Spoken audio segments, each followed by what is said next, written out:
Study IQ IAS, अब तैयारी हुई अफोर्डेबल। दोस्तों, अक्टूबर इजराइल के लिए बेहद खास महीना होता है क्योंकि साल के इस मंथ यहाँ के लोग रोश हशाना, यौम किप्पूर और सुकोत जैसे कई ज्यूइश फेस्टिवल्स का जश्न मनाते हैं। लेकिन सैडली इस साल ये महीना इजराइल को कुछ ऐसी यादें दे गया है जो इजरायलीज के मन में ताउम्र रहने वाली हैं। दरअसल बीते 7 अक्टूबर के दिन हर साल की तरह हजारों इजरायलीज के घरों में जश्न का माहौल था, लेकिन शायद उन्हें इस बात की भनक तक नहीं थी कि हमास उनके जश्न को बर्बाद करके रख देगा। एक के बाद एक सिलसिलेवार ढंग से हमास ने 5000 रॉकेट्स इजराइल की तरफ दाग दिया, जिसमें कई इजरायली सिटीजन्स की जान चली गई। सिर्फ इतना ही नहीं, हमास ने बॉर्डर क्रॉस करके कई इजरायली विमेन और चिल्ड्रन को बंदी भी बना लिया। इजरायली गवर्नमेंट ने हमले के रिटेलिएशन में हमास टेररिस्ट ऑर्गेनाइजेशन को खत्म करने की कसम खाई है और ऐलान किया है कि वो जल्द से जल्द गाजा स्ट्रिप को अपने कब्जे में लेगा। लेकिन इस पूरे हमले में एक बड़ा सवाल सामने निकल कर आ रहा है। दरअसल इजराइल के पास दुनिया का one of the most advance air defence system है, जिसका नाम है आयरन डोम। इजराइल क्लेम करता था कि आयरन डोम अटूट है, लेकिन हमास के हमले ने इस कवच को छिन्न भिन्न करके रख दिया। इसके चलते अब इजराइल के आयरन डोम पर सवाल खड़े होने शुरू हो गए हैं कि क्या आयरन डोम एक फेल्ड सिस्टम है। इसीलिए आज के इस वीडियो में हम इसी टॉपिक पर डिस्कशन करने वाले हैं। आज हम जानेंगे कि इजराइल का एयर डिफेंस सिस्टम कैसे काम करता है और आखिर इस हमले के खिलाफ ये नाकाम कैसे हो गया, और क्या इसको एक फेल्ड सिस्टम कहना सही होगा या फिर नहीं। इस वीडियो की इंपॉर्टेंस यूपीएससी प्रीलिम्स और मेंस के जीएस के डिफेंस और साइंस एंड टेक्नोलॉजी सबसेक्शन के लिहाज से इंपॉर्टेंट है। तो चलिए शुरू करते हैं आज का डिस्कशन।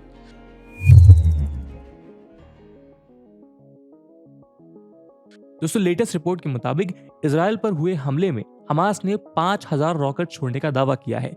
वहीं इजरायली अथॉरिटीज का कहना है कि करीब 2200 रॉकेट्स इजराइल की तरफ दागे गए थे। रॉकेट्स का नंबर कुछ भी हो, लेकिन इन सभी रॉकेट से इजराइल को बचाने की जिम्मेदारी उसके आयरन डोम सिस्टम की थी। 2006 में लेबनान कॉन्फ्लिक्ट के दौरान हिजबुल्लाह द्वारा हजारों रॉकेट्स इजराइल की तरफ फायर किए गए थे, जिसमें बहुत सारे लोगों की मौत हुई थी। 2006 के इस अटैक ने इजराइल को खुद का एयर डिफेंस सिस्टम बनाने के लिए मोटिवेट किया था, जिसके बाद इजराइल ने 2011 में इस सिस्टम को अपने बॉर्डर पर तैनात कर दिया। ये मिसाइल डिफेंस सिस्टम इजराइल के आर्सेनल का one of the most important tool है और पिछले एक दशक में इस एक टूल ने बहुत सारे इजरायली सिविलियंस की जान बचाई है। उदाहरण के लिए पिछले न्यूमरस कॉन्फ्लिक्ट्स के दौरान हजारों रॉकेट्स इजराइल के ऊपर दागे गए हैं। इन सभी अटैक्स के अगेंस्ट आयरन डोम ने 90% से ज्यादा का सक्सेस रेट रजिस्टर करते हुए इजरायलीज को प्रोटेक्ट किया है। आइए पहले हम जानते हैं कि आखिर ये आयरन डोम सिस्टम काम कैसे करता है। Iron dome system ground to air short range air defence system है, जिसमें कंट्री के अलग अलग पार्ट्स में rocket attacks, mortars, artillery shells और अनमैन्ड एरियल व्हीकल्स को इंटरसेप्ट करने के लिए इंस्टॉल किया गया है। इसकी रेंज अप्रोक्सीमेटली 70 किलोमीटर है और उसके 3 सेंट्रल कंपोनेंट्स हैं। पहला कंपोनेंट है डिटेक्शन और ट्रैकिंग रडार, दूसरा कंपोनेंट है बैटल मैनेजमेंट और वेपन कंट्रोल, और तीसरा कंपोनेंट है मिसाइल लॉन्चर, जिसमें 20 तामिर मिसाइल का इस्तेमाल किया जाता है। जब कोई रॉकेट इजराइल की तरफ फायर किया जाता है तो सबसे पहले डिटेक्शन और ट्रैकिंग रडार रॉकेट को डिटेक्ट करता है। रॉकेट को डिटेक्ट करने के साथ वो उसकी ट्रेजेक्टरी को भी डिटेक्ट करता है। उसके बाद ये इंफॉर्मेशन वेपन कंट्रोल सिस्टम तक पहुंचाई जाती है, जो फास्ट और कॉम्प्लेक्स कैलकुलेशंस करके रॉकेट की एग्जैक्ट ट्रेजेक्टरी, स्पीड और एक्सपेक्टेड टारगेट का पता लगाता है। अगर ये रॉकेट किसी पॉपुलेटेड एरिया या स्ट्रैटेजिक एस्टैब्लिशमेंट की तरफ फायर किया गया है तो लॉन्चर ऑटोमेटिकली तामिर मिसाइल को फायर कर देता है। ये मिसाइल मिड एयर ही रॉकेट को डिस्ट्रॉय करके थ्रेट को न्यूट्रलाइज कर देती है। रेथियन और centre for strategic and international studies के अकॉर्डिंग एयर डिफेंस सिस्टम की एक सिंगल बैटरी में लगभग 4 लॉन्चर्स होते हैं और इजराइल के पास ऐसी 10 बैटरीज हैं। यानी इजराइल ने अपनी छोटी सी कंट्री में ऑलमोस्ट 40 लॉन्चर्स तैनात कर रखे हैं। ये डिफेंस सिस्टम हाईली ट्रांसपोर्टेबल है और इसे सेटअप करने के लिए कुछ घंटे ही चाहिए होते हैं। मिसाइल के इंटरसेप्टर्स भी काफी मैन्यूवरेबल हैं।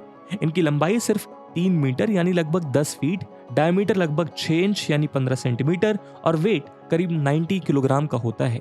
इसके वॉरहेड में 11 किलोग्राम हाई एक्सप्लोजिव को स्टोर किया जा सकता है और इसकी रेंज 4 किलोमीटर से लेकर 70 किलोमीटर तक होती है।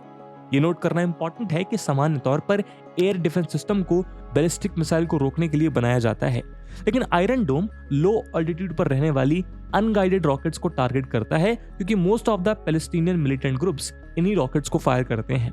इसका सबसे बड़ा ड्रॉबैक है इसकी कॉस्ट, क्योंकि इंटरसेप्ट करने वाली हर मिसाइल लगभग $40,000 की है। इस पूरे आयरन डोम सिस्टम को राफेल एडवांस डिफेंस सिस्टम ने बनाया है और उसका क्लेम है कि इसका सक्सेस रेट 90% से भी ज्यादा है। लेकिन हमास ने कहीं ना कहीं इन कई सारे दावों को डाउट में डाला है। ऐसे में सवाल ये उठता है कि आखिर आयरन डोम के पास हमास के इस हमले का जवाब क्यों नहीं था?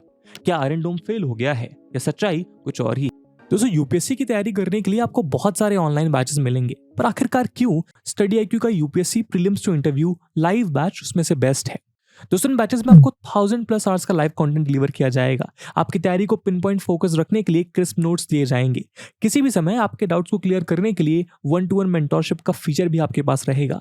प्रीलिम्स के लिए प्रैक्टिस क्वेश्चंस, मेंस के आंसर राइटिंग प्रैक्टिस, और उसके बाद जो भी स्टूडेंट्स प्रीलिम्स 2024 क्लियर करेंगे उन्हें स्टडी आईक्यू कैंपस में बुलाकर अगले 4 महीनों के लिए मेंस रेसिडेंशियल प्रोग्राम के अंडर रिगरस प्रिपरेशन कराई जाएगी बिना किसी एडिशनल कॉस्ट के। और दोस्तों, ये सब कुछ आपको मिलेगा मात्र और मात्र 25,999 के सुपर डिस्काउंटेड प्राइस पे, अगर आप AG live coupon code use करते हैं। दोस्तों, 15 अक्टूबर से स्टडी आईक्यू के प्रीलिम्स टू इंटरव्यू बैचेस जो कि इंग्लिश और हिंदी लैंग्वेज में लॉन्च हुए हैं, उनमें एडमिशंस क्लोज होने जा रहे हैं। इन बैचेस में क्लासेस की टाइमिंग इवनिंग 6 PM है। तो आप भी AG live coupon code use करिए और पूरे देश के यूपीएससी एस्पिरेंट्स के साथ कहिए कि अब तैयारी हुई अफोर्डेबल स्टडी आईक्यू के साथ। इन बैचेस से रिलेटेड सभी इंपॉर्टेंट लिंक्स आपको डिस्क्रिप्शन और पिन्ड कमेंट में मिल जाएंगी।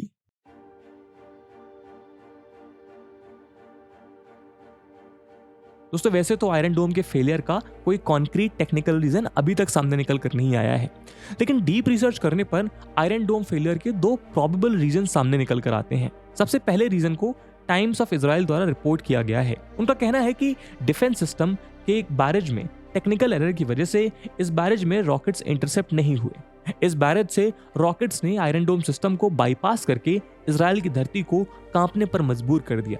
हालांकि इजराइल की एयरफोर्स ने जल्द से इस इशू को रिजॉल्व कर दिया और इस बैराज में मिसाइल डिफेंस सिस्टम वापस से फंक्शनल हो गया, लेकिन तब तक ऑलरेडी काफी सारा डैमेज हो चुका था और सैकड़ों इजरायली सिविलियंस की जान चली गई थी। इसी तरह का टेक्निकल मालफंक्शन 2021 के इजराइल पैलेस्टीन कॉन्फ्लिक्ट में भी देखने को मिला, जब एक इजरायली सिटी की तरफ फायर किया गया रॉकेट इंटरसेप्ट नहीं हो पाया और 2 औरतों की जान चली गई थी। दूसरा रीजन है over powered air defence system. दरअसल हमास लंबे समय से आयरन डोम सिस्टम की वीकनेस ढूंढने की कोशिश कर रहा है और ये वीकनेस उन्हें मिली साल्वो रॉकेट अटैक में, यानी शॉर्ट स्पैन ऑफ टाइम में मल्टीपल रॉकेट्स लॉन्च करने की स्ट्रेटजी। इस अटैक में सिर्फ 20 मिनट के अंदर 5000 रॉकेट्स को हमास टेररिस्ट ऑर्गेनाइजेशन ने लॉन्च किया। एक साथ इतने सारे रॉकेट्स लॉन्च होने की वजह से iron dome air defence system over power हो गया और सभी टारगेट्स को इंटरसेप्ट नहीं कर पाया। हमास एक साथ इतने टारगेट इसलिए लॉन्च कर पाता है क्योंकि ये रॉकेट्स काफी सस्ते होते हैं और उसके कंपैरिजन में इसे इंटरसेप्ट करने वाली तामिर मिसाइल काफी महंगी है। हालांकि इन बड़े नंबर्स के बावजूद भी इजराइल के एयर डिफेंस सिस्टम ने कई सारे रॉकेट्स को न्यूट्रलाइज किया, पर अपनी 90% एक्यूरेसी के बाद भी जो 10% का मार्जिन रह गया, वो 10% इतना बड़ा नंबर था कि उसने इजरायली सिटीजन्स और इजराइल की धरती को काफी नुकसान पहुंचाया। तो ऐसे में इजराइल के आयरन डोम को पूरी तरह एक फेलियर मानना शायद गलत होगा, लेकिन पैलेस्टीनियन मिलिटेंट्स और हमास के करंट सिनेरियो को देखते हुए इसकी इफेक्टिविटी और इसकी एफिशिएंसी पे सवाल जरूर खड़े किए जा सकते हैं। इसके अलावा दोस्तों, इस हमले के बाद सबसे ज्यादा उंगलियां इजराइल की इंटेलिजेंस एजेंसी मोसाद की तरफ उठ रही हैं। मोसाद दुनिया की सबसे डेडली इंटेलिजेंस एजेंसी मानी जाती है, जो अपने प्रोएक्टिवनेस और फियरलेस ऑपरेशंस के लिए जानी जाती है। लेकिन इस बार के अटैक में इजरायली इंटेलिजेंस एजेंसी पूरी तरह से फेल हो गई। इजराइल के ही बॉर्डर्स पे हमास ने इतना बड़ा अटैक प्लान करके उसे एग्जीक्यूट भी कर दिया, लेकिन मोसाद को इसकी भनक तक नहीं लगी। और कहीं ना कहीं अगर ये इंटेल इजरायली फोर्सेस के पास होता तो शायद वो अपने डिफेंस सिस्टम, अपनी बॉर्डर फोर्सेस को बेटर तरीके से तैयार कर पाती। इसके अलावा दोस्तों, हमास ने सिर्फ रॉकेट्स अटैक नहीं किए, बल्कि इजराइल के बॉर्डर को ब्रीच करके इजराइल के अंदर एंटर किया है। रॉकेट अटैक्स का यूज करके ही हमास ने बॉर्डर से इन्फिल्ट्रेट भी किया। इस वीडियो के रिकॉर्ड होने तक भी इजरायली फोर्सेस पूरी तरह से सभी टेररिस्ट को इजराइल से बाहर नहीं निकाल पाई हैं और इस फेलियर के लिए इजराइल की इंटेलिजेंस एजेंसी और करंट गवर्नमेंट के ऊपर ऑपरेशन द्वारा कई सारे एलिगेशंस लगाए जा रहे हैं। इसलिए शायद ये कहना गलत नहीं होगा कि आयरन डोम सिस्टम से कहीं बड़ी गलती शायद मोसाद से हो गई है। दोस्तों, इस मुद्दे पे आपका क्या ओपिनियन है कमेंट सेक्शन में जरूर बताइएगा और इसी के साथ आप कमेंट करके ये भी बताइएगा कि भारत के पास कौन सा एयर डिफेंस सिस्टम है, उसको किस कंपनी ने मैन्युफैक्चर किया है और उस एयर डिफेंस सिस्टम की कितने यूनिट्स अभी भारत में मौजूद हैं। इसी सवाल के साथ आज के वीडियो को हम यहीं विराम देते हैं। आई होप आपको वीडियो पसंद आई होगी और अगर पसंद आई है तो अपने दोस्तों के साथ शेयर करना मत भूलिएगा। हम मिलते हैं अगले वीडियो में, तब तक के लिए जय हिंद, जय भारत। स्टडी IQ IAS, अब तैयारी हुई अफोर्डेबल।